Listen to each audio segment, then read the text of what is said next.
Hello everyone, आप सभी का हमारे भक्ति यूट्यूब चैनल पे स्वागत है। आज श्रावण महीने का आखिरी सोमवार है। आप सभी को श्रावण महीने के आखिरी सोमवार की हार्दिक शुभकामनाएं। आज के दिन माता पार्वती और शिवलिंग की पूजा करना अत्यंत शुभ माना गया है। आज के दिन शिव जी को बेलपत्र, धतूरा, दूध, शहद और गंगा जल अर्पण करना विशेष फलदायी होता है। खास तौर पर कच्चे दूध से अभिषेक करने से जीवन में सौभाग्य, आरोग्य और समृद्धि का वास होता है। आज के दिन शिवलिंग पर चने का दाल और अरहर का दाल भी चढ़ाना शुभ माना गया है। तो सारी सामग्री एकत्रित कर हम चलेंगे मंदिर में पूजा करने के लिए। तो हम यहाँ पे मंदिर में आ गए हैं और यहाँ पे हम लोग अब पूजा शुरू करेंगे।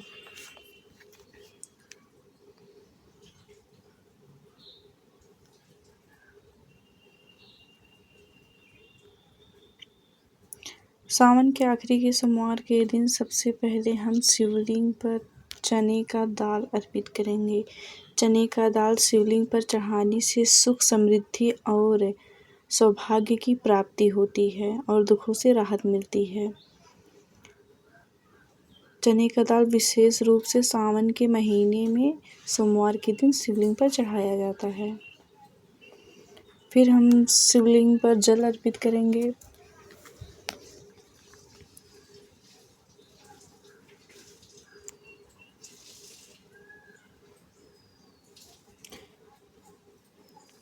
सावन के चौथे सोमवार को शिवलिंग पर आप जल अर्पित करिए, दूध अर्पित करिए, बेलपत्र, धतूरा, भांग, शमी पत्र और सफ़ेद फूल अर्पित कर सकते हैं।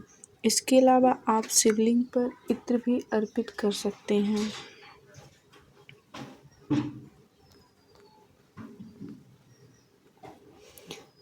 हम यहाँ शिवलिंग पर गाय का दूध अर्पित करेंगे। गाय का दूध शिवलिंग पर चढ़ाने से संतान सुख प्राप्त करने के लिए यह अभिषेक विशेष माना गया है।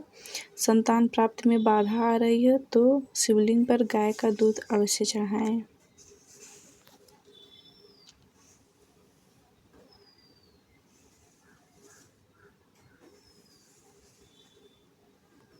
शिवलिंग पर दही से अभिषेक करना शुभ माना गया है। यह अभिषेक भूमि, संपत्ति और वाहन प्राप्ति में सहायक होता है। दही से अभिषेक करने से पारिवारिक जीवन में सुख शांति बनी रहती है और व्यापार और करियर में स्थिरता लाने में सहायक होती है।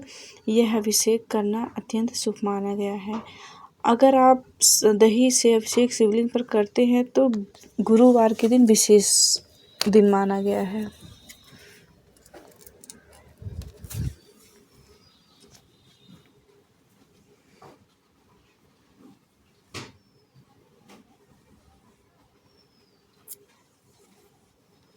उसके बाद हम शिवलिंग पर बेलपत्र अर्पित करेंगे। शिवलिंग पर बेलपत्र अर्पित करने से संकटों से मुक्ति की प्राप्ति होती है। शिवलिंग पर आप बेलपत्र पर पीला चंदन या शहद या फिर लाल चंदन या फिर पीला चंदन लगाकर शिवलिंग पर अर्पित करिए।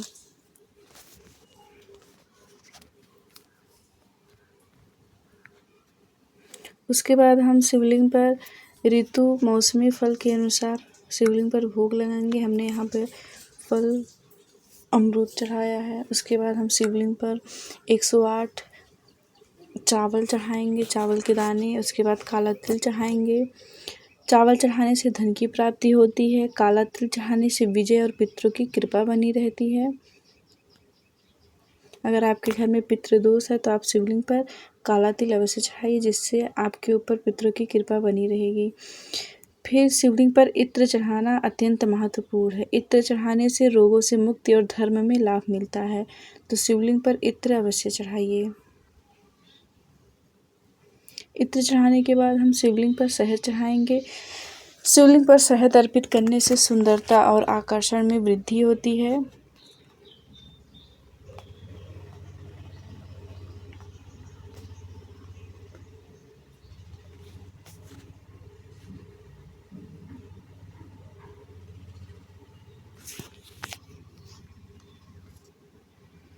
उसके बाद हम शिवलिंग पर शमी पत्ता चढ़ाएंगे।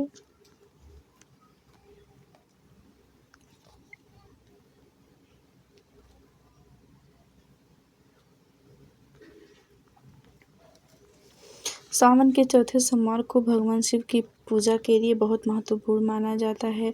इस दिन भक्त भगवान शिव को प्रसन्न करने के लिए विभिन्न प्रकार की वस्तुएं शिवलिंग पर चढ़ाते हैं।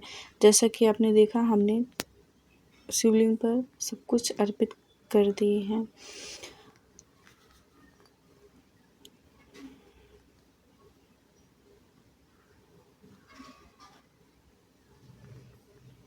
मुख्य रूप से आप शिवलिंग पर जल अर्पित कर सकते हैं, दूध अर्पित कर सकते हैं, बेलपत्र, धतूरा और भांग, समी पत्र, सफ़ेद फूल, इत्र। इसके अलावा आप पंचामृत से शिवलिंग का अभिषेक कर सकते हैं। पंचामृत में दूध, दही, घी, शहद और गंगा जल होता है। चंदन का तिलक लगा सकते हैं। भगवान शिव को चंदन का तिलक लगाना शुभ माना जाता है।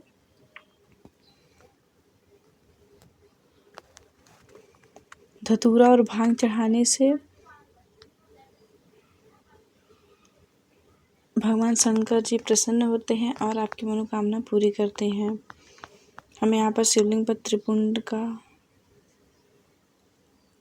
चंदन लगाएंगे।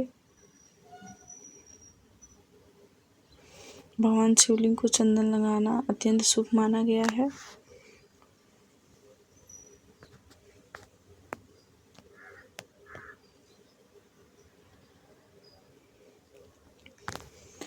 सावन के सोमवार के दिन भूलकर भी आप तामसिक भोजन जैसे प्याज, लहसुन, मांसाहारी ये सब का सेवन ना करें, ना ही घर में किसी को करने दें। अगर आप व्रत हैं, पूजा पाठ करते हैं, व्रत नहीं भी हैं तो भी ऐसा मत करिए।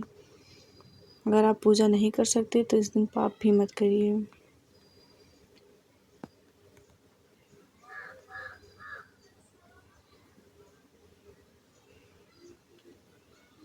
माता पार्वती को सुहागिन महिलाएं 5 बार सिंदूर लगाती हैं।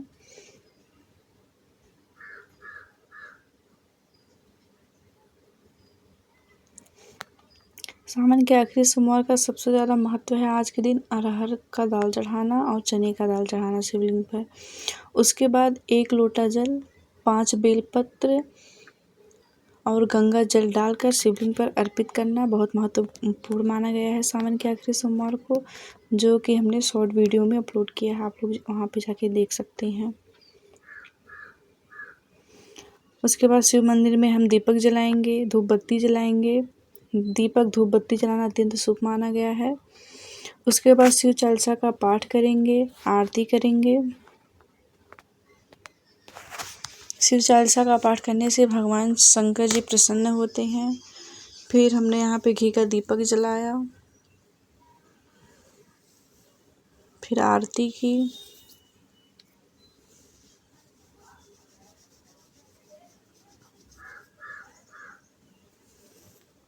उसके बाद जब पूजा आपका संपन्न हो जाए तो सबसे आखिरी में कपूर अवश्य जलाना चाहिए। कपूर जलाने से 1000 अश्वमेध यज्ञ की प्राप्ति होती है। कपूर अगर आप नहीं जलाते हैं तो आपका पूजा स्वीकार नहीं होगा।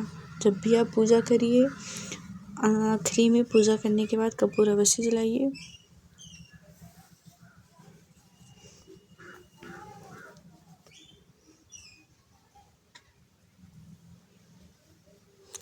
कपूर जलाकर आरती करने पर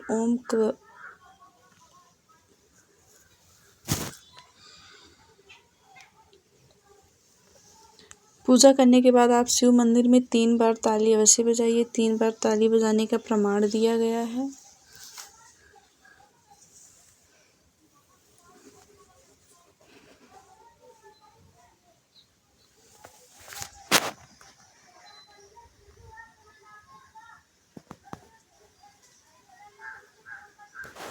इस प्रकार से सावन का आखिरी सोमवार का पूजा विधि समाप्त होता है। आप लोग कमेंट में हर हर महादेव जरूर लिखिएगा। आप सभी को राधे राधे, हर हर महादेव जी। भगवान भोलेनाथ की कृपा आप पर बनी रहे, आपकी मनोकामनाएं अवश्य पूरी हो। वीडियो को लाइक करिए, सब्सक्राइब करिए, शेयर कीजिए ताकि और भी वीडियो आपके पास पहुंच सके। आप सभी को हर हर महादेव।